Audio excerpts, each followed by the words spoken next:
Bonjour chers frères et sœurs. Aujourd'hui est samedi et j'ai voulu conclure cette semaine à travers une vidéo spirituelle. Un témoignage qui permet de mettre en contact, d'établir un lien entre beaucoup de croyances, les croyances africaines et les croyances du monde catholique surtout. Il s'agit ici d'une revenante qui vient physiquement dans la maison d'une personne qui s'exprime sur TikTok et demande de l'aide à cette personne pour son fils. Cela semble incroyable, mais la dame, vous verrez son témoignage sur ma vidéo intitulée « Ce décret de l'islam dit que tous les musulmans passeront par l'enfer ». Vous cliquez, vous avez ce témoignage, le témoignage de la dame dans cette vidéo. Alors cette dame dit qu'elle a été appelée par cette personne, par cette revenante, et qu'elle ne retrouve plus son numéro sur son téléphone. Son numéro a disparu. Et cette personne, cette vieille, est venue physiquement chez elle. Et elle ne faisait que pleurer. Les musulmans en général, parce que j'ai lu des témoignages des musulmans, ils disent, mais pourquoi ces phénomènes-là, par exemple des cercueils qui tournent et autres, pourquoi ces phénomènes-là n'ont pas lieu chez eux? Qu'en général, d'autres personnes disent, ce sont des djinns et autres. Mais les Africains croient en cela, aux revenants. Ils savent que les revenants ont toujours existé, que les morts peuvent venir parler aux vivants. Le monde catholique aussi sait que les morts peuvent venir parler aux vivants. Donc les communautés qui disent que cela semble faux parce que ces manifestations ne se passent pas chez elles, eh bien il faut que ces communautés comprennent ceci. Je vous donne un exemple tout simple. Si vous avez besoin d'argent,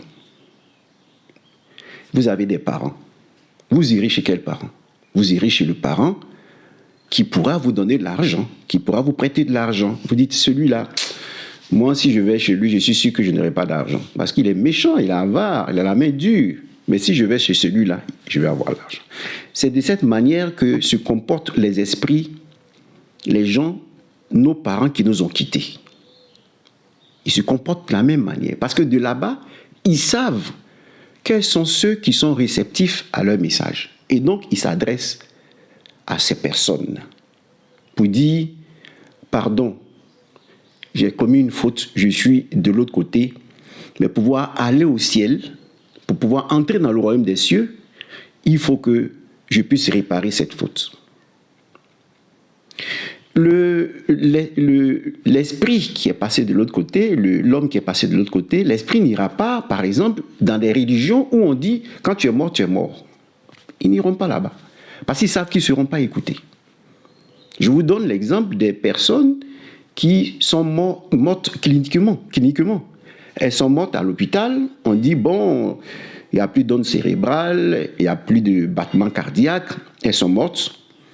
Et ces personnes reviennent à la vie et nous disent qu'elles nous voyaient pendant qu'on agissait sur leur corps, qu'elles voyaient les médecins agir sur leur corps.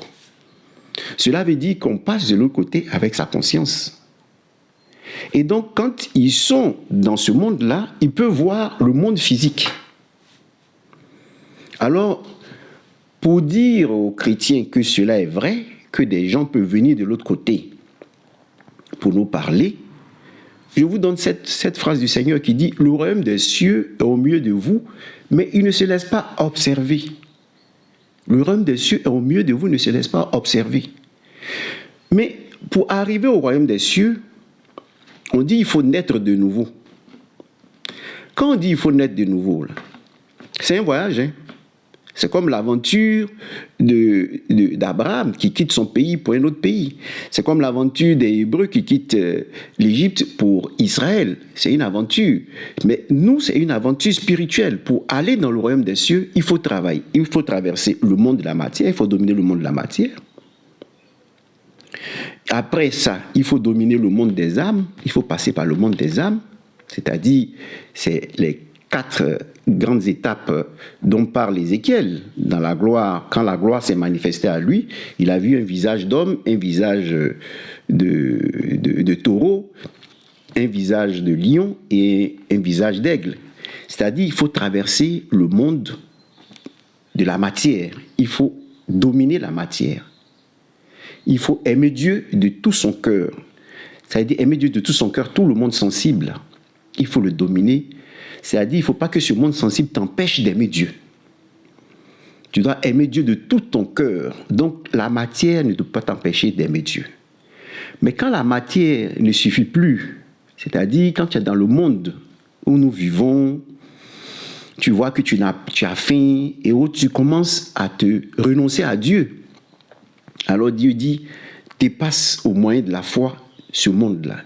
Et puis entre dans le monde des âmes. C'est-à-dire, il faut aimer Dieu de toute son âme. Vous voyez? Donc d'abord, aime Dieu de tout ton cœur. Et puis après, Dieu dit, il faut aimer Dieu de toute ton âme. C'est le monde des âmes que tu traverses. Quand tu traverses le monde des âmes, les sorciers t'attaquent et autres, tu subis des attaques, des problèmes, parce que le lion rôde. Et quand tu traverses le monde des âmes, tu es en train de naître de nouveau. Hein. Pour naître de nouveau, il faut dominer déjà ta chair. Les gens te font du mal, on t'énerve, il faut dominer ça, il ne faut pas avoir de la haine. Et après, le Seigneur te permet de traverser le monde des âmes et il te dit, aime Dieu de toute ton âme. Et après, tu traverses le monde des dieux. Quand tu traverses le monde des dieux, on te dit, aime Dieu de tout ton esprit.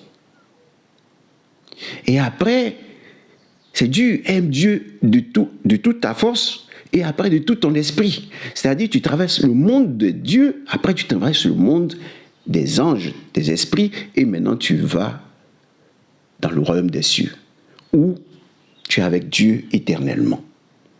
Donc la naissance, la nouvelle naissance, c'est un voyage. Mais à chaque fois que tu traverses un monde, si tu traverses le monde des âmes, eh bien, tu acceptes de sacrifier, d'aimer Dieu au prix de ta propre vie.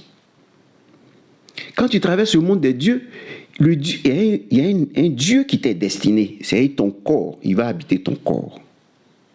Et après, tu arrives à un ange, tu arrives dans le monde des esprits, ils vont habiter ton corps. L'ange va habiter ton corps. Et quand tu es né de nouveau, tu as toutes ces entités-là en toi. C'est ce que vous voyez dans le buisson ardent. Il y a l'herbe, le buisson qui brûle. Le buisson, c'est notre chair. Dedans, il y a du feu. C'est le Dieu qui va prendre possession de Moïse. Et dedans, il y a un ange. Parce que la nouvelle naissance te permet à la fin d'être un chérubin. C'est-à-dire, c'est un chérubin qui garde ta maison. Quand tu finis, tu deviens semblable à un chérubin qui garde ta maison. Parce que tu es dedans, dans ton être, tu as l'arbre de vie. L'arbre de vie qui est en toi. L'arbre de vie qui est en toi. Parce que Dieu, le royaume des cieux, aussi en toi. Et donc, vous avez vu dans le jardin d'Éden, il est dit que Adam a mangé le fruit de la connaissance du bien et du mal, mais quand il arrive au fruit de l'arbre de vie, on lui dit non, on ne te permet pas. Et il y a un chérubin qui garde l'arbre de vie. En chacun de nous, quand on est de nouveau, le royaume des cieux est déjà encore au milieu de nous. En nous. Parce que Jésus dit, je frappe à ta porte. Si tu ouvres, j'entre et je demeure avec toi. Et Jésus, c'est le maître du royaume des cieux, c'est le royaume des cieux. Il vient habiter en toi. Mais en même temps, c'est un voyage spirituel en toi pour arriver dans le royaume des cieux. Donc, je vous dis tout ça pourquoi? Pour vous dire que nous sommes dans une dimension, la dimension de la matière. Nous vivons dans un monde matériel, nous buvons, nous mangeons et autres.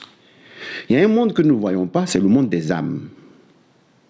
Et c'est là-bas, quand on meurt, on se retrouve.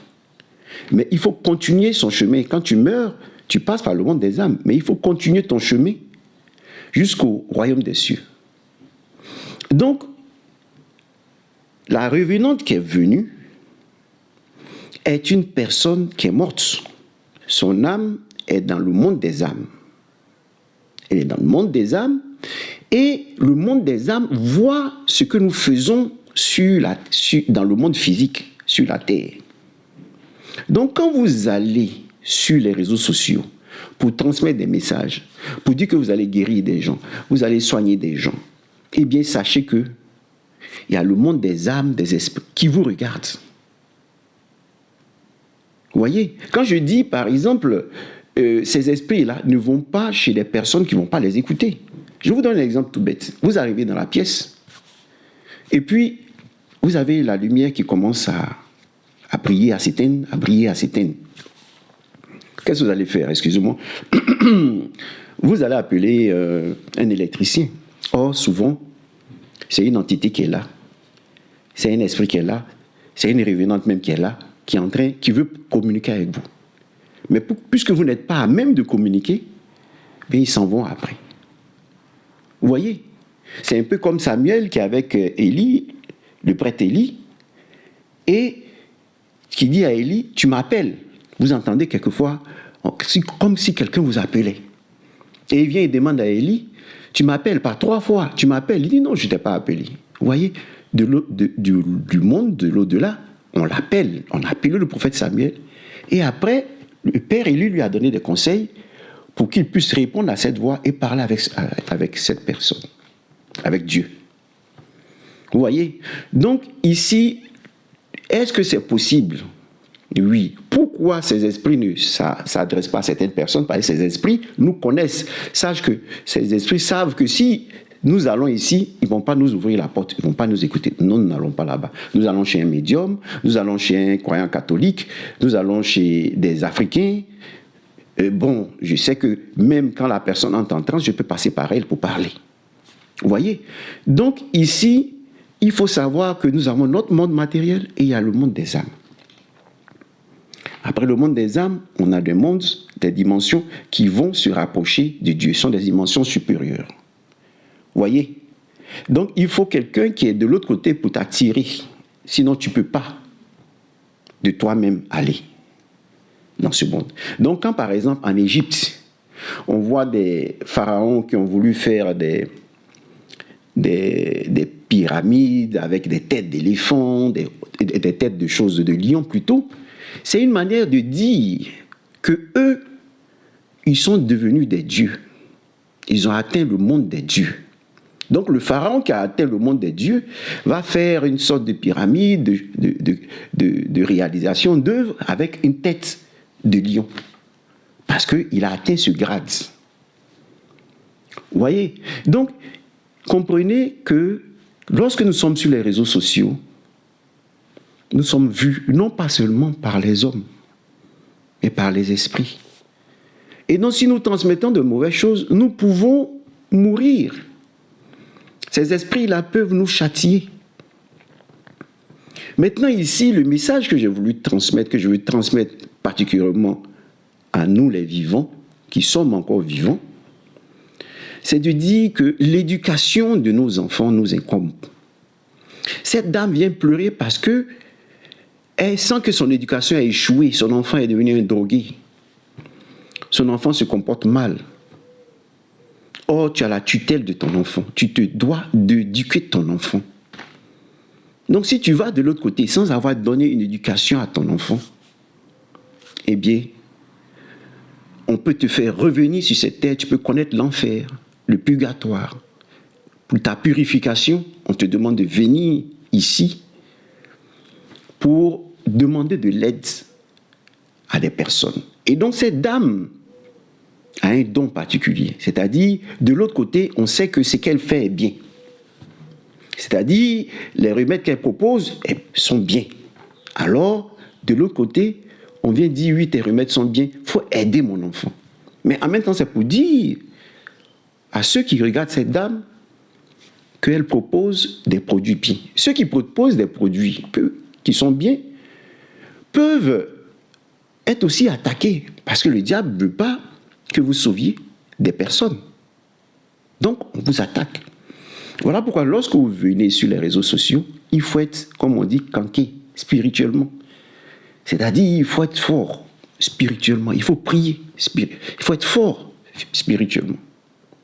Donc, ce que je voulais vous dire ici, le Seigneur dit, le royaume des cieux est au milieu de vous, il ne se laisse pas observer. Nous sommes entourés d'entités que nous ne voyons pas. Donc, faisons attention à ce que nous faisons. Maintenant, combattons, comme Saint Paul dit, le bon combat. C'est-à-dire, sur cette terre, faisons du bien. Vous dites, oui, la politique n'a rien à voir avec la religion. Non. Aujourd'hui, qu'est-ce qui se passe? Trump attaque le pape. Il s'en prend au pape parce que le pape demande la paix et demande aux puissants de la terre de mettre au-dessus de leurs actes la paix. Vous avez vu? Là où le lion rôde, et puis il dit, pourquoi toi tu demandes la paix? Vous voyez? Quand vous dites que la politique et la religion, non, vont pas de pair. Non. Tout ce que nous faisons, même en politique, quand nous recherchons la paix, comme le président Laurent Gbagbo le fait, il est attaqué par ceux qui ne veulent pas la paix. Donc nous sommes dans un monde aujourd'hui où il y a un groupe qui veut l'injustice, qui se complaît dans l'injustice, dans le vol, dans le chaos, la guerre. Il y a un groupe qui recherche la paix, qui sont des artisans de paix. Nous sommes divisés, séparés. Mais que tu sois PPACI, que tu sois PDCI, que tu sois GPS, que tu sois... On doit être en Côte d'Ivoire, et je reviens à mon pays, unis par le désir de combattre pour la justice, pour la vérité, pour la paix. Voilà ce que nous faisons aux côtés du président Laurent Gbagbo, et nous disons que nous combattons le beau combat. Parce que le jour où nous allons partir de l'autre côté, lorsque Dieu nous demandera, on dira, Seigneur, j'ai mis ma vie au service de mes frères. Je me suis exposé. Je me suis mis au service de mon frère, de mon prochain. Vous comprenez? Voilà pourquoi Dieu dit, il n'y a pas de plus grand amour que de donner sa vie pour ses amis. Celui qui se met sur les réseaux sociaux, qu'il le veuille ou non, donne sa vie pour son prochain. Même s'il n'en est pas conscient. Il donne sa vie pour son prochain. Parce qu'il risque. Même en vendant des remèdes, il risque. Vous avez vu, cette dame est venue jusqu'à chez elle. La revenante est venue jusqu'à chez elle physiquement. C'est-à-dire, si tu vends des produits qui ne sont pas bien, eh bien, ces âmes-là peuvent venir chez toi et te faire du mal. Parce que tu es en train de perdre les personnes qui leur sont chères. Vous voyez? Donc, pour recevoir ces enseignements et autres, je vous demande de vous abonner. Et mon challenge, c'est 1 million d'abonnés. Je vous le demande pour que nos voix puissent parvenir à de nombreuses personnes. C'est ce message spirituel que je voudrais vous laisser aujourd'hui. Vous voyez?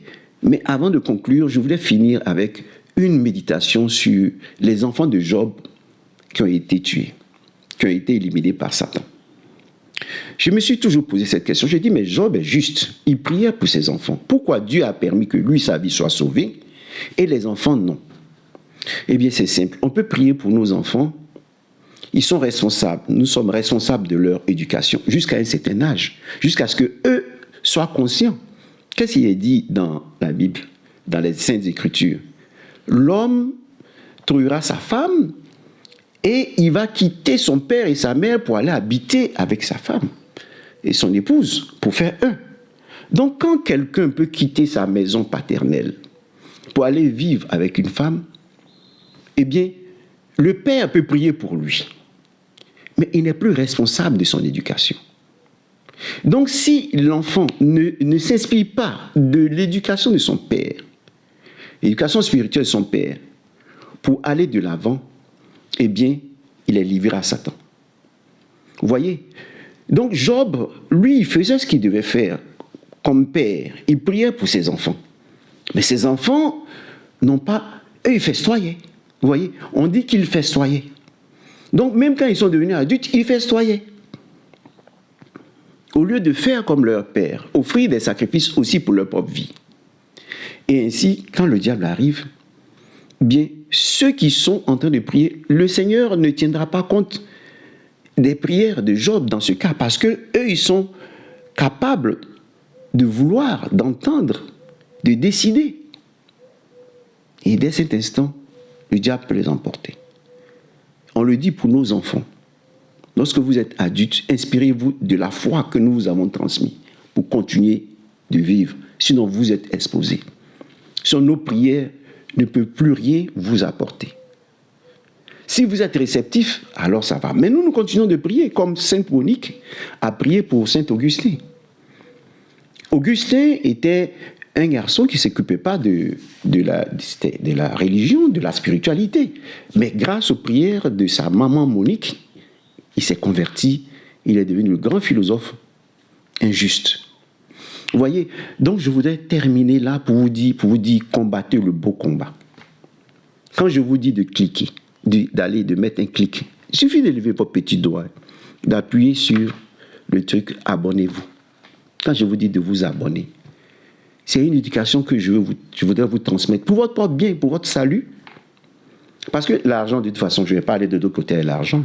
Le million d'abonnés, l'argent qui sera me procurer, je n'irai pas de l'autre côté de cet argent. L'argent va servir aux vivants. Ma vie est plus importante que l'argent. On expose notre vie parce qu'on veut la justice en Côte d'Ivoire. On veut la paix en Côte d'Ivoire. Et on est en train de jeter le filet pour vous pêcher, pour vous dire, laissez ces gens-là, les Dominique Ouattara, les Ouattara qui se complaisent dans l'impureté, dans l'impudicité, dans l'impunité, venez à nous. Et ne haïssez pas votre prochain. Priez pour eux sans rien recevoir d'eux, sans manger leur nourriture. Priez pour eux. Demandez à ce que Dieu les éclaire, que Dieu les aide à trouver la lumière. Parce qu'on ne souhaite jamais l'enfer, même à son pire ennemi. On ne souhaite pas l'enfer. Voilà le cheminement que nous devons connaître. Voilà pourquoi je finis par cette phrase. Jésus dit, ne vous faites pas tous enseignants. Ne vous venez pas sur les réseaux sociaux pour dire que vous possédez le savoir ou possédez des choses, parce que vous risquez de retrouver des forces qui vont vous ôter la vie. Donc ne vous faites pas tous enseignants. Parce que enseigner, là, attention, vous pouvez faire périr les gens à cause de votre propre ignorance. Et c'est ce que nous connaissons dans le monde de Ouattara. C'est-à-dire, à longueur de journée, ils amènent les gens à dire, coupez les tendons, faites ça. Ils sont en train de vous entraîner vers l'enfer. Pas l'enfer de purification, mais l'enfer comme damnation éternelle. Et c'est ce que je vous ai dit dans la vidéo, le décret de l'islam qui dit que tous les musulmans passeront en enfer. Il y a l'enfer qui conduit à la damnation, c'est-à-dire où tu seras à jamais éloigné de Dieu, et puis il y a l'enfer de purification qui te retourne, qui conduit à Dieu. Vous voyez? Bon, là, je voudrais m'arrêter là parce que nous sommes à 23 minutes 33 secondes. Donc, je vous laisse là et à lundi. Merci. Si demain, on m'inspire encore une vidéo, je vous ferai ça. Je vous parlerai. Parce que j'étais en train de prier et puis il m'est venu cette inspiration de me demander de parler de cette dame de nouveau que j'ai vue dans une autre vidéo en train d'adorer, de vénérer plutôt la Vierge Marie. Non, on n'adore pas la Vierge Marie. On la vénère. Parce que adorer, c'est s'identifier. On s'identifie, on cherche à s'identifier à Dieu. À être... Parce que c'est lui la source de tout. Marie nous aide à adorer Dieu. On la vénère, on ne l'adore pas. Donc j'ai vu la dame en train de vénérer la Vierge Marie et je crois que ça explique pourquoi cette revenante s'est adressée à elle. Parce qu'elle est ouverte aux âmes du purgatoire qui ont besoin de nos prières pour regagner le royaume des cieux. Merci et à la prochaine vidéo.